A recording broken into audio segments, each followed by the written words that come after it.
Assalamualaikum dan salam sejahtera diucapkan kepada doktor dan juga rakan-rakan sekalian. Kita adalah kumpulan 11 dan nama saya ialah Goh Jun Hao. Dan topik kita ialah analisis dan kritik ucapan. Berikut merupakan ahli-ahli kumpulan saya. Dalam teks kita hari ini, apakah itu teks ucapan? Teks ucapan merupakan apa yang diucapkan seperti perkataan, syarahan, pidato ataupun kata-kata penghargaan ataupun kata-kata yang boleh merakyukan rasa terima kasih. Biasanya, ucapan ini akan diberi dalam majlis perasmian, majlis pelancaran sesuatu projek dan juga majlis perpisahan. Antara jenis-jenis teks ucapan termasuklah kata aluan. Kata aluan biasanya diucapkan oleh seseorang pengacara majlis untuk mengucapkan kata-kata aluan kepada tetamu kehormat dan juga rakan-rakan pelajar sekalian.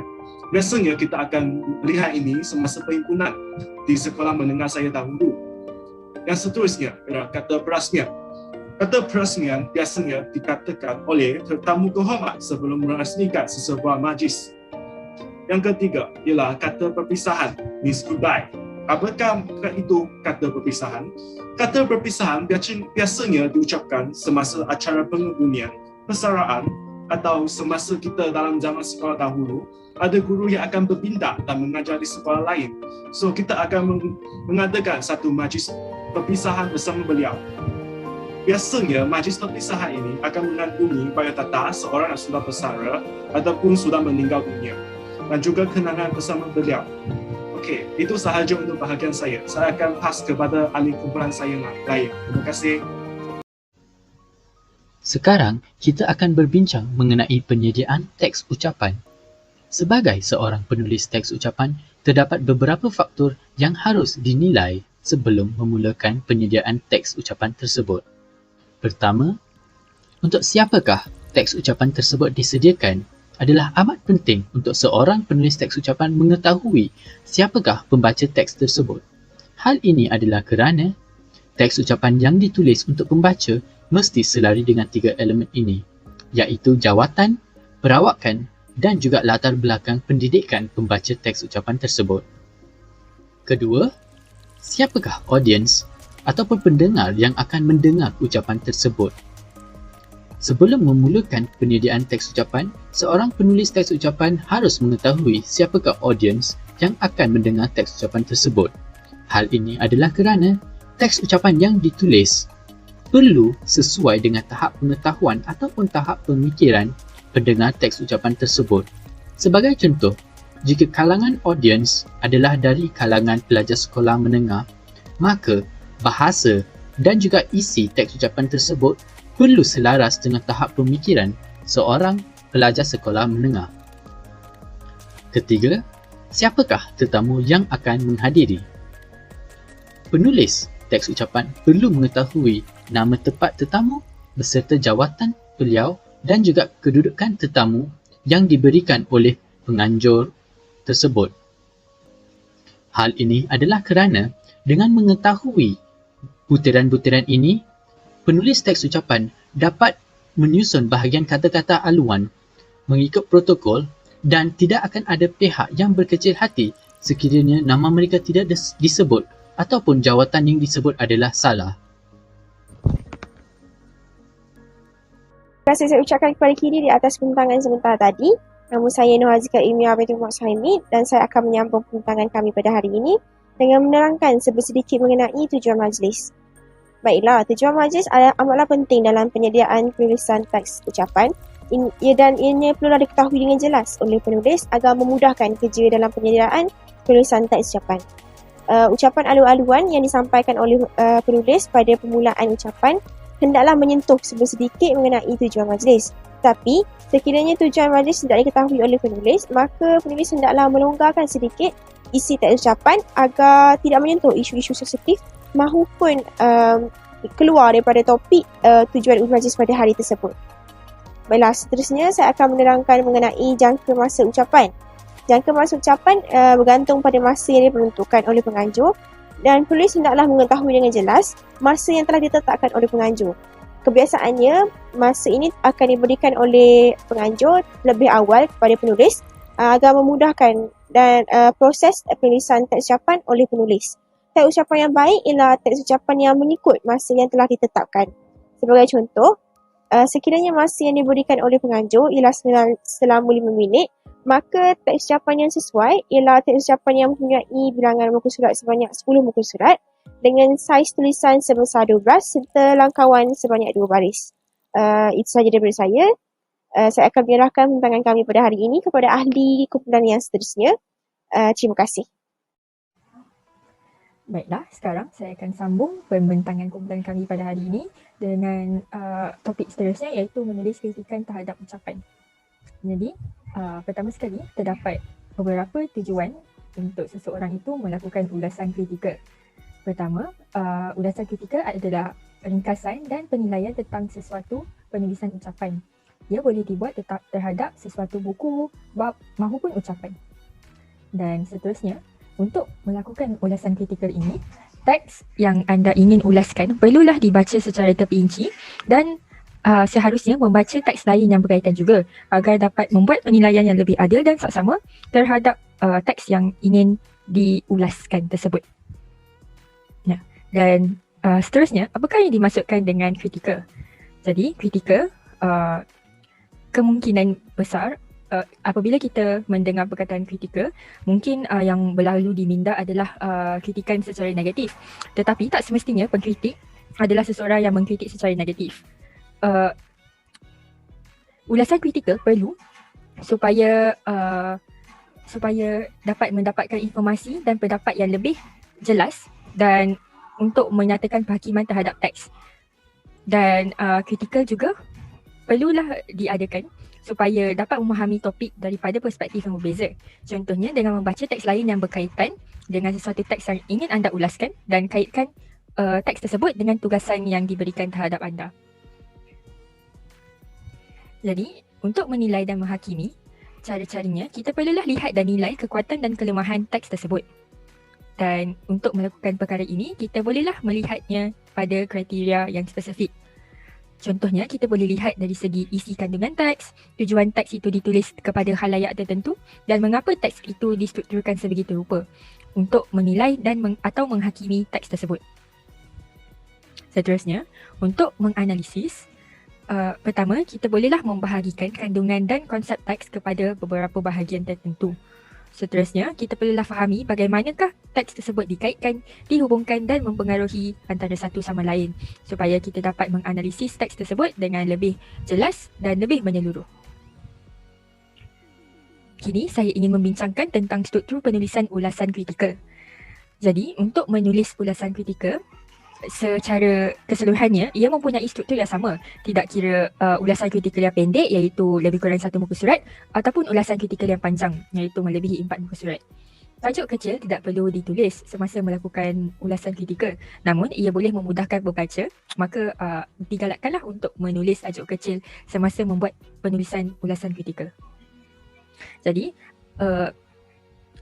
konten pertama yang diperlukan dalam ulasan kritikal adalah pengenalan. Yang di mana panjangnya boleh jadi 1 perenggan jika anda ingin membuat ulasan artikel jurnal ataupun ucapan, dan ia boleh juga panjang sehingga 2 ataupun 3 perenggan untuk ulasan buku. Di dalam pengenalan, bolehlah anda nyatakan nama pengarang, tajuk teks, ringkasan topik teks, matlamat penulisan teks, ringkasan dapatan utama ataupun perkara asas permasalahan yang anda dapati daripada teks tersebut, dan kesimpulan pengenalan dengan 1 pernyataan ringkas penilaian anda daripada teks yang telah anda baca. Seterusnya, ringkasan juga adalah antara konten yang diperlukan di dalam suatu penulisan kritikal. Jadi dalam ringkasan, bolehlah meringkaskan kata kunci penting di dalam teks tersebut dan masukkan contoh-contoh tertentu yang relevan dan penting untuk diungkapkan di dalam ringkasan. Seterusnya, perlulah terangkan secara ringkas tujuan pengarang dan juga perkara ataupun matlamat utama keseluruhan teks tersebut. Terangkan struktur teks dan akhir sekali, ringkasan perlulah merangkumi 1/3 daripada keseluruhan ulasan kritikal anda.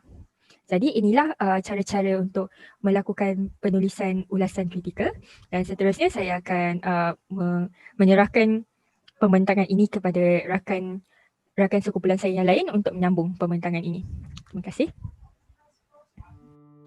Seterusnya, Bila hendak mengkritik, kritikan anda perlulah menjadi sebuah perbincangan yang seimbang, yang terdiri daripada kekuatan, kelemahan dan tarikan yang terdapat dalam teks tersebut. Ulasan yang bagus selalunya berdasarkan beberapa kriteria yang dipilih.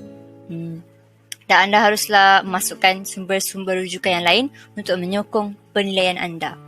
Terdapat beberapa cara untuk menyusun kritikan. Contohnya anda mendahului kesimpulan yang paling penting ke yang kurang penting.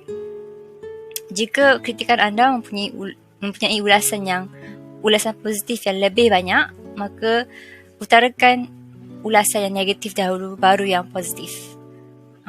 Jika kritikan anda mempunyai ulasan negatif lebih banyak, maka utarakan ulasan yang positif dulu baru yang negatif. Seterusnya, anda haruslah menyatakan kriteria yang dipilih dalam ulasan tersebut. Jika anda menulis kritikan yang panjang, anda boleh contohnya meletakkan satu perenggan untuk satu kriteria. Jika anda menulis kritikan yang pendek, contohnya satu muka surat sahaja, anda boleh masukkan semua kriteria yang dipilih dalam satu perenggan. Dan akhir sekali, anda boleh memberikan cadangan untuk memperbaiki teks tersebut dari segi memberi idea ataupun pendekatan penyelidikan ataupun rangka kajian yang digunakan dalam bahagian penulisan kritikan tersebut. Assalamualaikum dan selamat sejahtera semua. Saya Nurul Fazila dan sekarang saya akan meneruskan pembentangan kami dengan menerangkan cara untuk menulis kesimpulan bagi satu ucapan ataupun ulasan dengan tepat. Pertama sekali, kesimpulan satu ucapan perlulah disediakan dalam perenggan yang pendek dan ringkas. Dan yang kedua, perenggan perlulah mengandungi pandangan keseluruhan terhadap teks. Dan yang ketiga, cadangan nyatakan secara ringkas. Dan yang terakhir sekali, penyerangan terhadap penilaian teks disertakan sebagai bukti. Hal ini kerana penyerangan tambahan yang nyatakan dengan bukti yang kukuh supaya kritikan anda kelihatan adil. Dalam kesimpulan, suatu ucapan perlulah mempunyai 4 ciri-ciri yang saya nyatakan ini supaya ucapan ataupun kritikan kita kukuh, tepat dan mempunyai bukti yang sahih. Seterusnya, bahagian akhir bagi satu ucapan merupakan bahagian rujukan. Rujukan adalah sumber-sumber yang digunakan dalam ulasan harus disertakan sebagai bukti. Inilah sebab kenapa kita sertakan rujukan dalam satu ucapan adalah sebahagian daripada ucapan. Hal ini juga untuk memudahkan para pembaca untuk merujuk kepada kritikan anda dengan informasi yang lebih tepat untuk mencari maklumat. Dan di bawah saya sertakan contoh rujukan kami dalam menghasilkan pembentangan ini. Itu saja daripada saya dan saya akan ringkaskan tentang tajuk kami pada hari ini iaitu analisis dan kritikan ucapan. Dia mempunyai 2 poin penting iaitu penyediaan teks ucapan dan menulis kritikan terhadap ucapan. Penyediaan setiap ucapan ini penting kerana kita perlu menyediakan teks dengan info yang penting supaya majlis itu akan berjalan dengan lancar. Dan yang kedua, menulis kritikan terhadap ucapan ini juga merupakan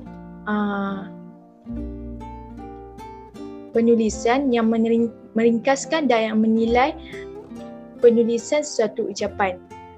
Dan itu saja daripada saya dan saya berharap semua dapat memahami bentangan kami pada hari ini tentang analisis dan kritikan ucapan. Dan itu saja, sekian, terima kasih.